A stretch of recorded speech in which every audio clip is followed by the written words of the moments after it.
Ako'y nahimong dakong kaluwasan, ipasay lumang ang kasalanan, ihinduan sa tanang kahugawan, kalimutan, napatay kang Jesus, tanang may bautismo, ang ikan, pinaakitan, sa pagkabautiso, mawala ang silot, alang kanimo, kahigulugan ang pagbautismo, mao'y nahimong dakong kaluwasan, ipasay lumang na kasalanan, ihinluan sa tanang kahugawan.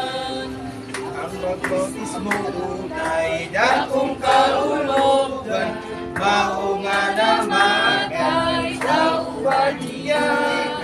Di namang namatay, kilubong pagay, apanabanhaw kauban kang Kristo.